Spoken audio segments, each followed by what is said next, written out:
시작하겠습니다. 우리는 지난 시간에 색에 대한 공부를 했습니다. 어떤 것들을 배웠는지 한번 되짚어 볼까요? 먼저 색에는 세 가지의 속성이 있다고 이야기를 했었고요. 두 가지 특성도 있다고 이야기를 했어요. 두 가지 특성은 주목성과 명시성, 이렇게 두 가지가 있었는데요. 명시성, 주목성 잘 기억하고 있죠? 주목성은 색이 워낙에 강렬하고 따뜻한 색이어서 혼자 있더라도 다른 것들에 비해서 눈에 확 띄는 그런 색이었고요. 명시성 같은 경우에는 두 가지의 색이 있을 때 서로 굉장히 대비되는 색의 차이 때문에 멀리서도 한눈에 띄는 그런 것들을 말을 했었어요. 그 중에서도 이제 배운 것 중에 세 가지 색의 속성을 잘 기억하고 있어야 되는데요. 색의 속성에는 색상, 명도, 채도 이렇게 세 가지 있었던 거 잘 기억하고 있을 거라고 믿어요. 그래서 복습을 하는 의미로 오늘 선생님이 굉장히 유명한 화가의 그림을 가져왔는데요. 이 그림을 보면서 지난 시간에 배운 걸 한 번만 다시 복습해보고 오늘 미술 수업을 진행하도록 할게요. 일단 이 그림을 보면요. 어떤 화가가 그렸는지 바로 알아야 됩니다. 여러분 이제는 누가 그렸을까요? 네, 이 그림의 화가는 고흐, 빈센트 반 고흐라는 사람이고요. 여기 보이면 이제 첫 번째 색의 속성, 색상부터 같이 살펴보도록 해요. 여러분이 볼 수 있는 색상 어떤 것들이 있는지 한번 이야기해 볼까요? 네, 먼저 굉장히 다양한 색이 섞여 있기 때문에 사실 몇 가지로 얘기할 수는 없지만 여기 보이는 이 노란색 상 하나 발견할 수 있고요. 그리고 이 검은색과 갈색 발견할 수 있고 하얀색도 좀 섞여 있는 거 알 수 있고요. 파란색, 그쵸? 살짝 회색빛이 나는 것들도 우리가 알 수 있어요. 그래서 여기에 이 그림에서 고흐는 굉장히 이런 다양한 색들보다는 한정적인 색을 많이 섞어서 또는 대비되게 사용했다는 것을 알 수가 있고요. 그 다음 두 번째 그림을 보도록 할게요. 이것 또한 선생님이 좋아하는 고흐의 그림이에요. 뭐가 방금 전에 슝 지나갔지만 기분 탓입니다. 자, 고흐의 해바라기라는 작품입니다. 여러분 코난을 좋아하는 친구들 같으면은 이거 알 수 있을 건데요. 이 해바라기 같은 경우에는 특히나 더 색상이 많지 않죠. 노란색 계열의 색상을 많이 사용했고요. 그렇다고 해서 모두가 똑같은 노란색은 또 아니라는 거 알 수 있네요. 노란색 사이에 보이는 이런 연두색이나 또는 초록색 이런 것들 우리가 볼 수 있었고요. 그 다음에 노란색이었고 그 다음에 이것도 또한 고흐가 그린 꽃의 그림인데요. 여기는 앞에 있는 다른 그림들과 다르게 굉장히 좀 더 강렬한 느낌이 있는 그런 그림입니다. 여기에서 사용된 색상 눈에 확 띄는 거 일단 빨간색, 주황색 이런 색상 사용했고요. 그리고 이런 하얀색 그리고 여기 보면 이게 완전히 하얀색이 아니라 살짝 갈색이나 노란빛을 섞어가지고 음영을 표현해 준 것도 볼 수가 있고요. 여러분 또 발견한 배경 색깔도 또 전혀 다른 색깔들로 되어 있네요. 이런 게 바로 우리가 이야기했던 색상이라고 이야기할 수 있겠고요. 이 색상 말고 이제 두 번째 속성인 명도와 그리고 세 번째 속성인 채도에 대해서 조금만 더 자세히 알아볼까요? 이거는 선생님이 방금 전에 이야기했던 고흐의 그림인데요. 사진 편집 화면에서 한번 명도와 채도를 확실히 보여주려고 해요. 이렇게 쭉 보다 보면은요, 노출, 휘도, 하이라이트 이런 편집 기능인데 여기 보면은 밝기라는 것이 있습니다. 이 밝기는 밝을 명자, 그래서 명도, 밝고 어둡고를 조절할 수 있는 버튼이에요. 우리가 명도를 한번 높여봅시다. 명도가 높아지면 이렇게 위로 점점 숫자가 올라갈 거예요. 여러분, 밝기가 끝까지 올라갔어요. 원래 기존의 것보다 확실히 더 환해지고 밝아진 거를 알 수 있죠. 뭔가 더 색이 바랜 듯이 보이지만 빛이 더 들었다라고 우리가 표현을 해요.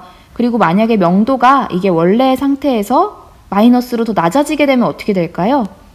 명도가 낮아진 그림입니다. 굉장히 어두워진다는 것을 알 수 있어요. 그래서 우리가 명도는 이렇게 완전히 검은색에 가까워지거나 아니면은 굉장히 밝아져서 이렇게 바랜 듯이 보이는 것이 명도가 높은 거구나라는 거 알 수 있어요. 빛이 많이 들면 이렇게 되겠죠?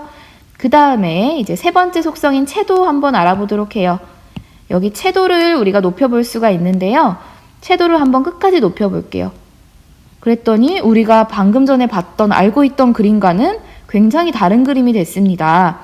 원래 이 정도 붉었던 장미가 굉장히 더 강렬한 붉은 빛을 띠게 됐는데요. 보면은 색깔이 전체적으로 더 쨍해지고 그리고 채도가 높아졌다라고 한다면은 더 선명하고 밝은 빛이 된다는 것을 알 수 있겠네요. 그럼 채도를 한번 낮춰볼까요? 우리가 채도를 너무 높은 걸 이렇게 보다 보니까 기존의 거는 굉장히 좀 칙칙해 보이는 게 있는데 채도가 더 여기서 낮아지면요. 빛바랜 정말 칙칙한 그런 그림이 됩니다. 완전히 채도가 100까지 낮아지게 되면요. 마이너스 100으로 되면 거의 흑백 사진이 된다고 볼 수 있겠어요. 그래서 채도란 이런 것이구나. 생기 있는 파릇파릇한 색깔이 점점 많아지는 건 채도가 높아지는 거. 그리고 약간 좀 더 칙칙하고 약간 갈색빛이나 회색빛을 더 띠게 되는 거는 채도가 낮다라는 거 알 수 있었어요. 자, 그러면은 우리 이제 다시 돌아가서 지난 시간에 선생님이 이 색의 속성과 관련해서 세 가지 색상 중에 세 가지 색만 꼽아서 우리 같이 그림을 그려보자라고 했던 거 기억나죠? 여러 명의 친구들이 사진을 다 보내줬고요. 대부분 다 보내줬는데 그 중에서도 선생님이 그냥 뭐 고르고 그런 게 아니고 저장한 것들 중에 순서대로 10개 정도의 그림을 가져왔어요. 너무 자기 그림이 보이는 거를 부끄러워하는 친구들이 있을 것 같아서 이름은 밝히지 않고 작품을 같이 한번 감상해 보도록 해요. 앞으로 미술 수업을 하고 작품을 받게 되면요. 이런 식으로 같이 리뷰해 보는 영상을 만들까 합니다. 첫 번째 사진입니다. 첫 번째는요. 어이구 미안해요. 첫 번째 사진은 이 시계를 찍은 사진을 보내줬고요. 이거를 이제 세 가지 색깔을 사용해서 그린 거였어요. 여기 보면은 여기 연두색, 그리고 갈색, 노란색 세 가지를 사용해서 시계를 그려줬고요. 사실 이 시계에 들어가는 색깔이 많지 않았기 때문에 원래 원본 느낌을 굉장히 잘 살릴 수 있었어요. 이렇게 보면은 굉장히 디테일이 살아있는 그런 그림을 그렸습니다. 그림을 잘 그리는 친구인 것 같아요.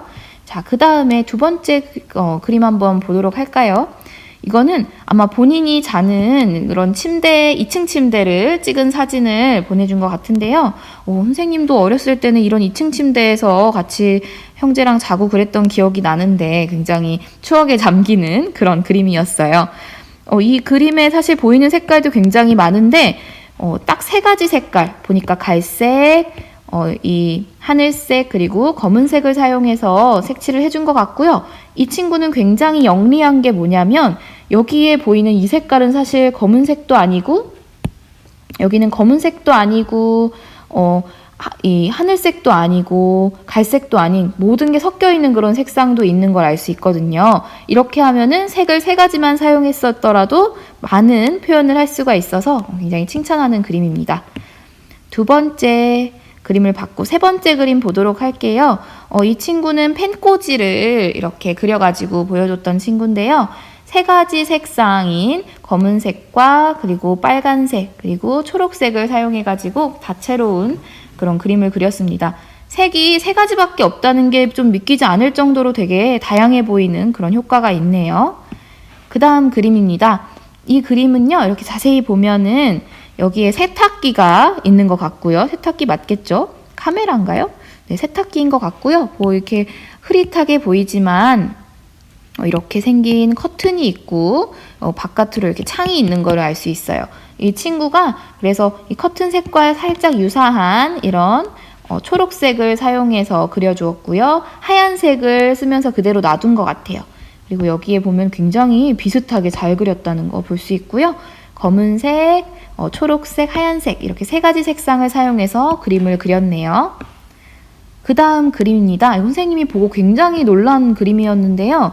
이 펩시콜라를 그림으로 그려줬어요. 근데 원래 콜라 색깔이 보통 검은색 아니면 뭐 갈색 이런 색인데 이 색을 적절히 완전히 다른 색으로 바꿔가지고요. 보라색과 그리고 파란색, 그리고 뭐 흰색 이런 것들을 적절히 세 가지를 사용해가지고 그림을 그려줬습니다.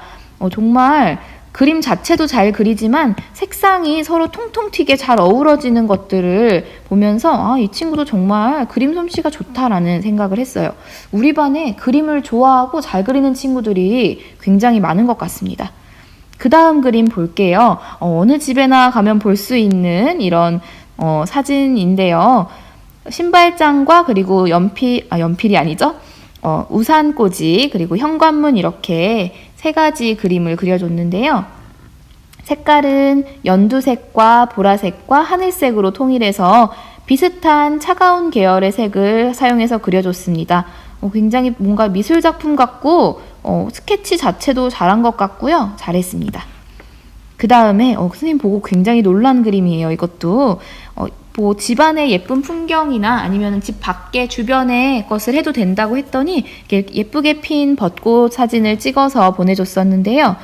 지금은 볼 수 없지만 한창 벚꽃이 흐드러지게 폈을 때의 사진인 것 같고 이 사진을 무채색 계열 세 가지만 이용했네요. 흰색, 검은색, 회색 이렇게 뭔가 칙칙해 보이는 색 세 가지를 사용했음에도 불구하고 정말 멋있는 작품이 되었어요. 이 친구는 선생님이 정말 누군지 밝힐 수 없지만 굉장히 그림 솜씨가 출중한 친구라는 거 알 수 있어요. 그 다음 사진은요. 우리 BTS 선생님도 굉장히 좋아하는데요. 이 BTS 응원봉과 뒤에 있는 이런 사진들 그리고 뭐 앨범집들 이런 것들이 같이 있는 것을 그림으로 그려준 것 같은데요. 이렇게 보면은 검은색 그리고 여기 보이는 분홍색 그리고 보라색 계통을 사용해가지고 여기 하늘색 세 가지 계통의 색을 사용해서 그림을 그려준 거 알 수 있고요. 이 친구도 정말 이 글씨는 어떻게 썼을까요? 정말 예쁘게 원래 실제와 정말 유사하게 잘 나타낸 그림입니다. 자, 그 다음 마지막 그림인 것 같습니다. 이것도 이 친구가 사진을 찍어서 보내줬을 때 위로 보이는 이 창과 그리고 달력 그리고 문 이렇게 있는 것들을 보여줬었는데요. 여기에 있는 친구도 이 연두색과 하늘색 그리고 갈색 세 가지 색을 사용해서 그림을 보내줬어요. 원래 사진과도 살짝씩은 유사한 색이어서 우리가 익숙함을 좀 더 알 수가 있고요. 달력의 이런 디테일까지 꼼꼼하게 그림을 그려준 것을 볼 수 있습니다. 선생님은 사실 큰 기대를 하지 않았어요. 왜냐면 선생님 그림이 워낙에 그냥 너무 대충 빨리빨리 그린 거였기 때문인데 여러분이 이렇게 열심히 해서 보내주니까 선생님 더 열심히 수업 준비도 하고 영상을 만들어야겠다라는 생각을 했습니다. 그러면은 지금부터는 오늘 어떤 미술 활동을 할지 설명을 시작하도록 할게요. 오늘 수업은 여러분이 곧 맞이하게 되는 초등학생으로서의 마지막 어린이날을 기념하기 위해서 선물을 한번 그려보려고 합니다. 준비물은요, 흰 도화지나 또는 A4 용지가 필요해요. 크기는 상관없습니다. 그리고 연필과 지우개 필요하고요. 또 색연필과 사인펜, 그리고 가장 중요한 열심히 해보자, 예쁘게 그려보자 하는 그런 마음가짐이 되겠습니다. 자, 그럼 지금부터 함께 시작해 보도록 할게요. 일단 선생님을 따라서 하면 되는데요. 종이를 반절로 접습니다. 종이를 반절로 접고 난 다음에 이 종이를 반절에서 한 번 더 밖으로 꺼내서 접는 거예요. 그래서 이렇게 접어주면 되고요. 여기까지 따라했으면은 준비가 완료된 거고 폈을 때 이런 모양이 되는 거예요. 여기까지 다 따라 했나요? 그럼 지금부터는 내가 좋아하는 게 무엇인지 그리고 여태까지 꼭 가지고 싶었던 것이 있다면 한번 자유롭게 상상을 해보도록 하세요. 이 다음에 그림을 그릴 때 꼭 필요하니까 개수가 많을수록 좋습니다. 시작해 볼게요. 선생님은 매직으로 그렸지만 여러분은 연필로 선을 따도 괜찮습니다. 먼저 좀 빨라지네요. 먼저 뚜껑부터 그렸어요. 그런 다음에 아래에 있는 통까지 그린 다음에 위에 리본을 그려서 선물 상자를 만들어 줬습니다. 열어보면 이렇게 가운데가 비어있는 것을 볼 수가 있고요. 네, 이렇게 닫아줬을 때도 확실히 보이게 그림을 그려줍니다. 그리고 그 안에다가는 본인이 정말 좋아하는 것들을 채워 넣는 거예요. 선생님은 빨리빨리 보여주기 위해서 대충대충 그리고 있지만 여러분 하나하나 가지고 싶은 걸 정성스럽게 그렸으면 좋겠어요. 그래서 완성했을 때 이렇게 모습이 됩니다. 그림을 다 그리고 나면 선생님께 2가지 사진을 제출해야 됩니다. 첫 번째 사진은 선물 상자를 닫았을 때 숨겨져 있을 때의 겉사진 한 장과 그리고 펼쳐놓고 나서 본인들이 좋아하는 것이 잔뜩 들어있는 그 사진을 한 장, 2가지를 보내주면 됩니다. 카톡이나 문자로 보내주세요. 그럼 지금부터 시작해 봅시다.